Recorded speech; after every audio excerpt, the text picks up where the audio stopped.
All right, welcome back to the Friday show. I'm Scott Jagow, along with Ray Paulick. Coming up today, plastics and some Kentucky politics. But first, we're going to talk Kentucky Derby. It's only 7 weeks away. We've got the Rebel Stakes at Oak Lawn Park this weekend, featuring American Pharoah, one of the early favorites for the Derby, and he's making his 2015 debut. Ray, we've seen a lot of the horses that will likely be in the field. What do you like so far?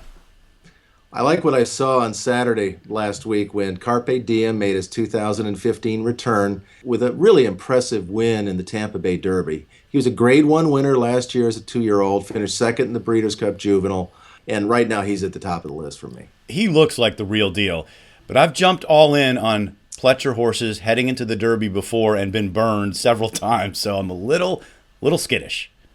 I've got American Pharoah second on my list. Spectacular races as a 2-year-old. He's really cranked up for this. These workouts he's had out in California have been spectacular.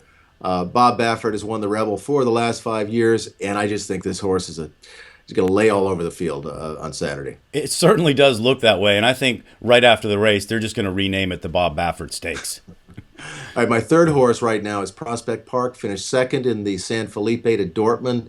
I thought he ran really big. He ran a little green down the stretch, but finished well.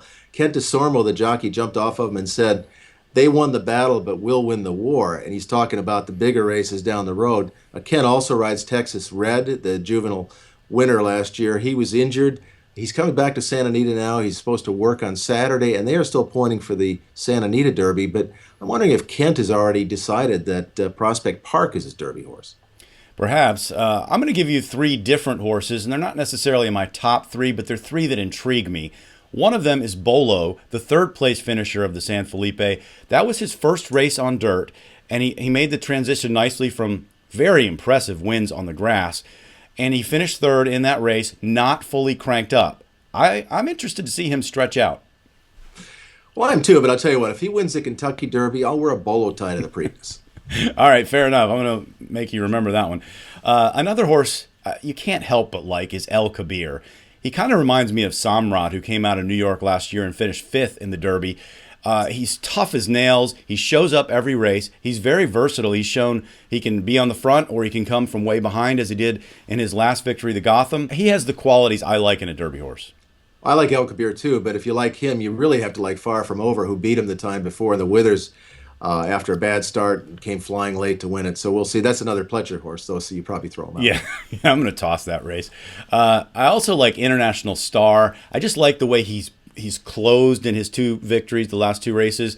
Went through a tight opening, just showed a lot of courage.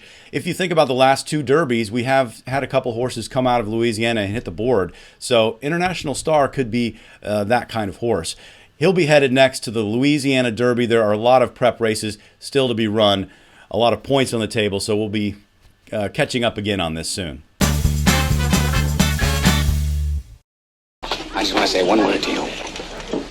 Just one word. Yes, sir. Are you listening? Yes, I am. Plastics. Ray, a great scene from a great movie, and it leads us to our hashtag of the week, which is plastics. You thought synthetic racing surfaces were dead, didn't you? Keeneland, Santa Anita, Del Mar, all getting rid of them in favor of dirt. But here comes Woodbine, who's not getting rid of synthetics. It's switching to a different synthetic surface. So what do you make of it? Well, it makes a lot of sense. Woodbine has extreme weather, both in the beginning of their meeting and at the end of their meeting. The polytrack surface there was getting worn out. It needed replacement with some kind of a new surface. The horsemen were complaining it was difficult to maintain.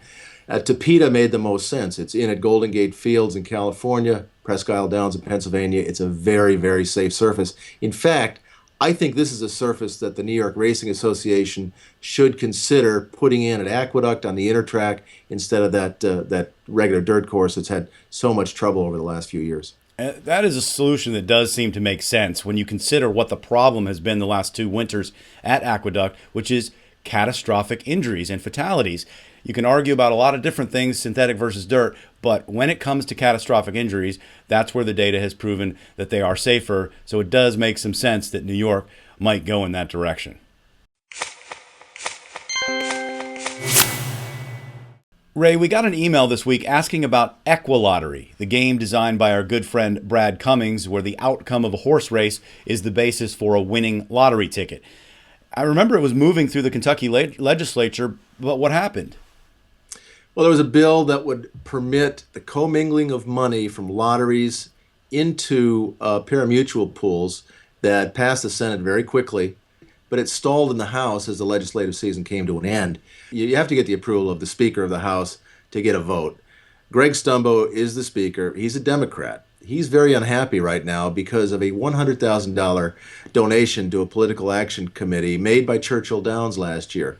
The purpose of that PAC was to elect as many Republicans as possible. So Stumbo blocked this bill and, from what I understand, several other horse racing oriented bills from getting to the House floor for a vote. So you're saying Stumbo is acting out retribution against the entire horse industry because of this one donation Churchill Downs made? That is what I'm hearing, unfortunately, yes. Wow. Well, that's it for this week's Friday show. If you want to weigh in with your favorite Derby contender, take our poll on the website, paulickreport.com. We'll see you next week.